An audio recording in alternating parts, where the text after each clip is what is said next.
justamente abordar estas decisiones. ¿Cómo le va, doctor? Bienvenido.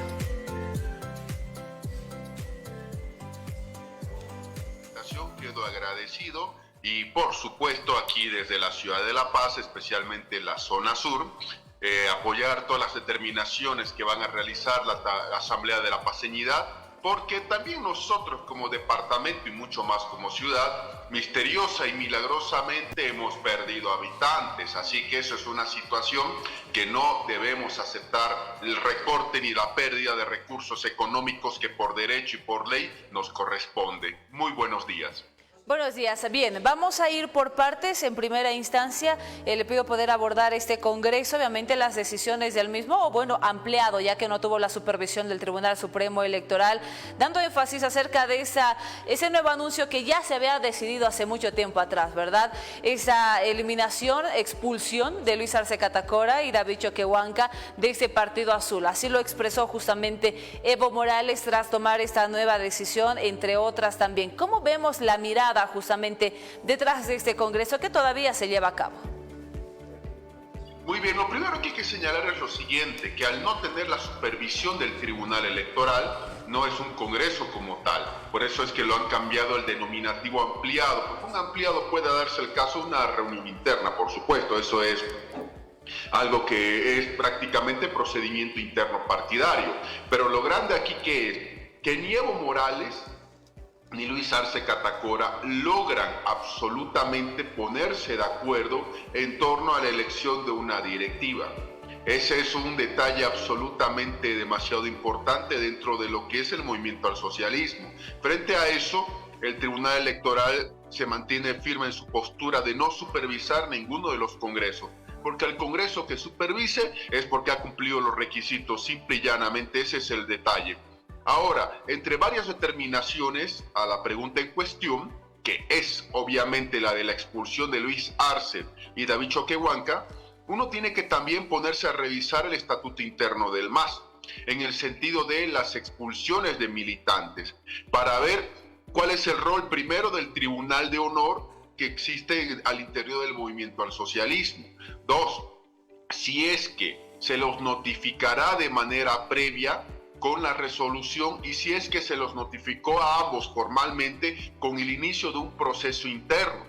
Es decir, no estamos nosotros en una época donde los políticos decían expulsado a estos militantes y automáticamente quedaban expulsados. No, hoy hay el debido proceso.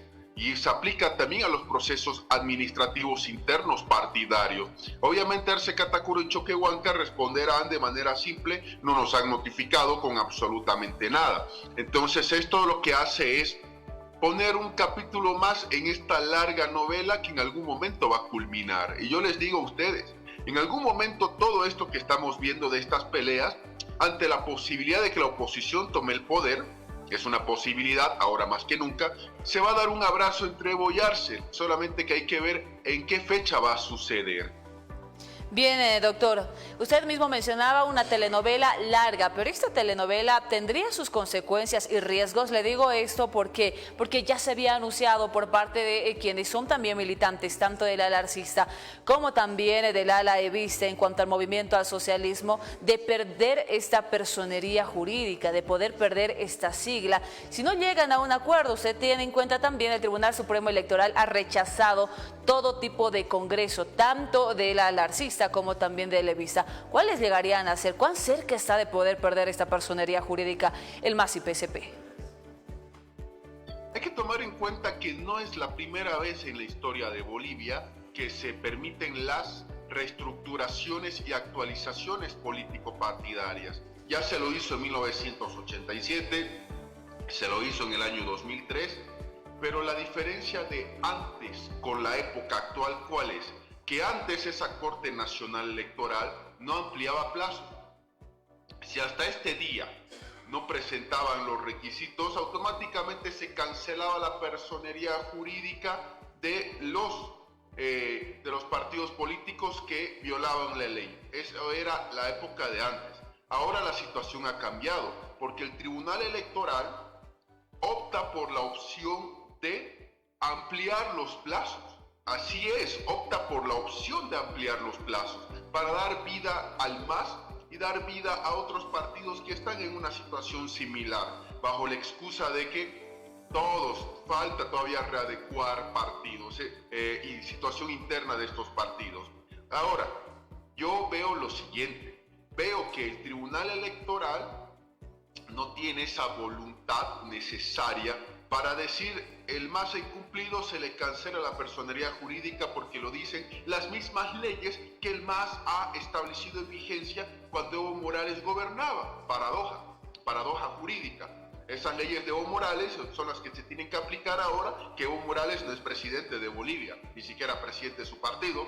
Entonces no veo esa situación de voluntad del TCE, quien opta más por ampliar plazos que por hacer cumplir el mandato de la ley. Porque el propio Tribunal Electoral sabe que si optara por la situación de cancelar la personería jurídica del MAS, va a haber un tremendo conflicto social en el país. Entonces por eso opta por simple y llanamente ampliar plazos y otros aspectos. Ahora, como no hay elecciones primarias, hay una nebulosa que ya sabemos la respuesta, que obviamente el Tribunal Electoral dará bajo cualquier excusa alguna ampliación adicional, no lo van a negar ni confirmar todavía los del TCE, pero esto es una situación que puede darse con tal de que simple y llanamente, internamente el MAS resuelva sus propios conflictos. Si fuera la Corte Nacional Electoral de notables del pasado, tengan por seguro de que no hubiera habido ni siquiera una primera ampliación de plazos. Ese es el detalle, porque el MAS es el partido que, querramos o no, está en función de gobierno.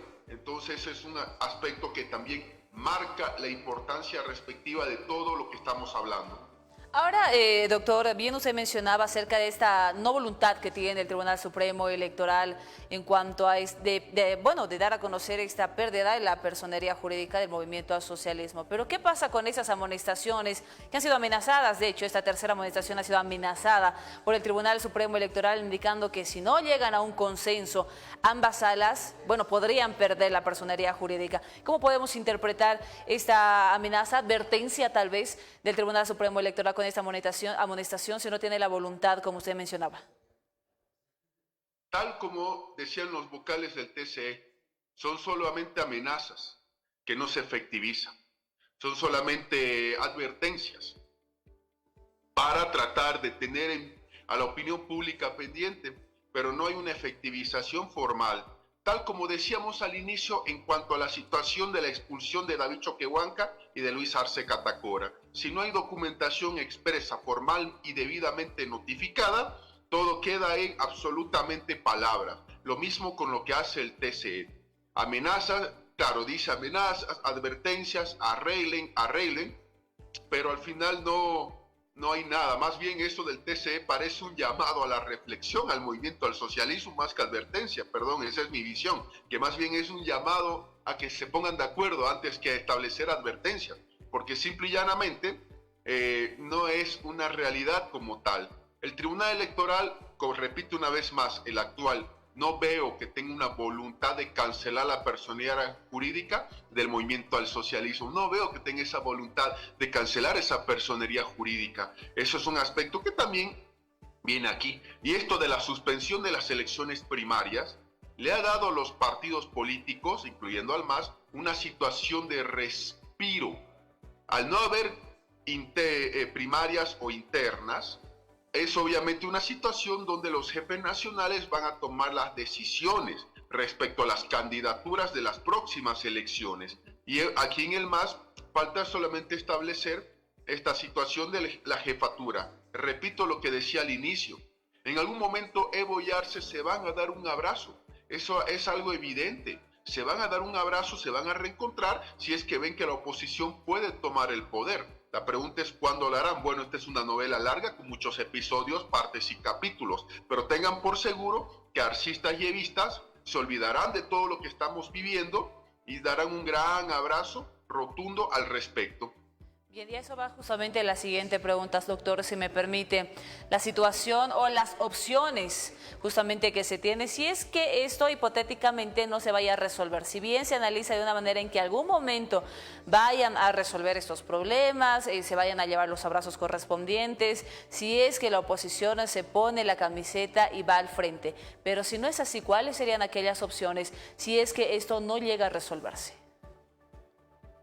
La opción más real y viable a la pregunta en cuestión de que nada absolutamente se solucione, no haya todavía ese abrazo, pasa por las instancias de la Administración de Justicia. Esa es la respuesta directa. En la Administración de Justicia es donde Evo Morales tiene una gran desventaja, porque la Administración de Justicia solamente responde a la persona que está gobernando el país. Eso es lo que se llama politización de la justicia. A quien gobierna se le obedece. Y mucho más aquí en la ciudad de La Paz con las autoridades judiciales que tenemos que son muy afines al actual presidente. Entonces es ahí donde este escenario se traslada al escenario de una guerra judicial. No nos olvidemos que Morales interpone amparos y otras acciones en los juzgados del área rural de Cochabamba, donde él tiene fuerza. Arce Catacora lo hace en los juzgados donde obviamente él tiene fuerza, que es aquí en la ciudad de La Paz, por supuesto. Entonces, todo esto se da en una guerra judicial. Muchos de estos casos están pendientes ante el Tribunal Constitucional Plurinacional para dar una respuesta definitiva. Pero obviamente aquí lo que se va a hacer es instrumentalizar a la justicia, a la mal llamada administración de justicia. Entonces es ahí donde Morales tiene desventajas y Arce Catacora tiene ventajas. Pero ojo, Arce Catacora ha demostrado una habilidad, el no ir como jefe del MAS, elegir un jefe para que sea una persona, para que sea el jefe del movimiento al socialismo. Entonces esto de acá es algo que en la Administración de Justicia se va a dar. Y obviamente hemos visto la última vez que fue el Congreso en el Alto, el Congreso arcista, donde el Tribunal Electoral tuvo que asistir a la fuerza obligada judicialmente para ser veedores de este proceso, aunque el informe, por supuesto, fue contrario al grupo arcista. Simple y llanamente, en la justicia es donde está la respuesta de qué se puede hacer si es que no se ponen de acuerdo en lo absoluto. Bien, doctor, sabemos que este no es solo un tema coyuntural y que se tiene que hablar simplemente de movimiento al socialismo, sino también hay otros temas que están causando repercusión. Ya se sabe acerca de las movilizaciones, el paro cívico de 24 horas en el departamento de Santa Cruz, a raíz justamente de estos resultados del censo 2024. Y ese es el tema al que quiero entrar ahora mismo, si me permite, Paul, estas asambleas que ambas han rechazado, tanto la Asamblea de la Cruceñidad como también la Asamblea de la Paceñidad, de los resultados del censo 2024. ¿Cómo ve usted la mirada desde un análisis político en cuanto a la situación que está pasando después de haber expulsado esos resultados? Hay que tomar en cuenta que el trabajo del Instituto Nacional de Estadísticas ha sido muy cuestionado de principio a fin, mucho más con el actual gobierno, donde el censo se tendría que realizar cada 10 años y este se lo realizó a los 12 años de realizado el último censo. Es decir, ahí ya nos trae consigo una situación de falta de voluntad. Segundo, las proyecciones que el propio INE ha dado frente a los resultados que también ha otorgado esta entidad están lejos de la realidad y lejos de coincidir. Entonces ahí nos damos cuenta de un segundo aspecto. Tercer aspecto, estos resultados son muy convenientes para el que gobierna, porque va a tener que hacer lo mínimo esfuerzo, lo mínimo para establecer ¿qué cosa? Una repartición de escaños, que con lo mínimo necesario el Tribunal Electoral ya ha dicho, solo es repartir un escaño a Santa Cruz y solucionado el asunto. Lo mínimo en el tema de recursos económicos. Va a haber recortes a ciertas regiones. Aquí tenemos que tomar en cuenta eso. Va a haber recortes a las regiones, recortes de dinero. ¿Por qué? Porque, por ejemplo, la ciudad de La Paz ha perdido población. El Alto no tiene la población que se esperaba bajo ningún argumento. Santa Cruz no tiene la población que se calculaba. Entonces, esto también no es solamente el tema del censo, la repartición de escaños. Es un tema de inversión pública, recursos por coparticipación, es decir, los recursos que corresponden a cada habitante de cierto lugar, y todo el desarrollo humano y productivo de las regiones y municipios está absolutamente en riesgo. ¿Por qué? Por los resultados absolutamente del INE. Entonces ahí vemos nosotros que las protestas y las quejas son absolutamente más que justificadas, por supuesto, porque obviamente también los departamentos y municipios manejan sus propias estadísticas y proyecciones y no coincide. No coincide la tasa de nacimientos en Bolivia de estos 12 años con los resultados, dónde está la población, o es que todos se han ido fuera del país. Entonces ahí nosotros nos damos cuenta que las regiones están en una situación de lucha por sus recursos, de lucha por el desarrollo humano y productivo que les corresponde y le pertenece por derecho, pero que los resultados del INE son muy convenientes para que el gobierno actual, que es el que tiene que aplicar los resultados, por si acaso, no le echemos la culpa al siguiente presidente que ni siquiera sabemos quién será, de aplicar estos resultados. Es aquí donde el presidente prácticamente con estos resultados él queda bien. Repartirá lo mínimo de recursos, repartirá un solo escaño a Santa Cruz para la Cámara de Diputados y, como se dice, lo mínimo necesario es lo que se va a realizar. Y obviamente el gobierno con esto tiene la excusa perfecta para recortar presupuesto a las regiones y especialmente a la ciudad de La Paz. Es paradójico, pero La Paz, ciudad, es la más perjudicada en todo lo que estamos viendo y viviendo acá presente. Hemos perdido y hemos decrecido población en todo sentido. Y la vecina Ciudad del Alto no tiene la población que se esperaba. Ninguna de las dos llega por lo menos al 1.000.000 de habitantes. ¿Eso qué implica? No tener los recursos respectivos que otorga el nivel central. Sumado a eso, no hay un pacto fiscal en el país. No existe pacto fiscal. El pacto fiscal era la respuesta a este tema económico post-censo, porque el pacto fiscal iba a permitir establecer la repartición de los recursos económicos que las regiones producen, los municipios producen. La gente un impuesto nacional lo paga en la ciudad y ese recurso lo administra el nivel central y el nivel central es el que ahí decide cuánto le va a dar a cada región. Y hasta este momento, casi el 90% de lo que el nivel central recauda de esos impuestos es de él, del propio nivel central, y 10% tiene que repartir departamentos, municipios, universidades, autonomías indígenas, región del Chaco, es decir, cifras más que insuficientes. Por eso es que el nivel central se da el lujo de mantener empresas deficitarias o incrementar, como pasó la anterior semana, los sueldos de los funcionarios públicos, es decir, es una situación ya de insostenibilidad. Doctor, si me permite, por favor, para terminar, usted sabe, los minutos son cortos en televisión. Estamos hablando entonces de un cálculo político y no así técnico tras la conveniencia que usted menciona del gobierno. Es que los resultados han sido absolutamente convenientes para el que gobierna. Aquí hay que establecer lo siguiente, tiene que darse una revisión total de lo que es los resultados del censo, así de simple y sencillo. Y aquí no es por si acaso que el que quiera revisión que pida auditoría y la pague, no es así. Aquí el gobierno tiene que responder y tiene que ir región por región a justificar el trabajo realizado, trabajo que se hizo por si acaso con fondos públicos. Esa es la respuesta y esperamos que todas las regiones no luchen por separado, porque eso es lo que están haciendo. Ya, si bien ayer coincidieron Asamblea de la Cruceñidad y de la Paceñidad, las resoluciones fueron hasta muy diferentes. Santa Cruz va al paro este viernes, La Paz no estableció una figura más que de quejas. Entonces aquí nos damos cuenta nosotros de que unidos todas las regiones se va a poder conseguir mucho más que las luchas aisladas e independientes. Y en lo personal, yo cuestiono estos resultados del censo y lo estoy haciendo en base a lo que el gobierno ha ganado batallas aplicando la ley de lo mínimo necesario. Va a redistribuir lo mínimo para evitarse problemas y pare de contar. Bien, doctor, muchísimas gracias. Fue un gusto conversar con usted. Gracias por todo, que tengamos un excelente día, quedo muy agradecido. Muchas gracias. Que tenga una linda jornada, doctor. Bien, y estuvimos con el doctor Paul Coca, analista político, hablando de dos temas muy importantes. Ampliado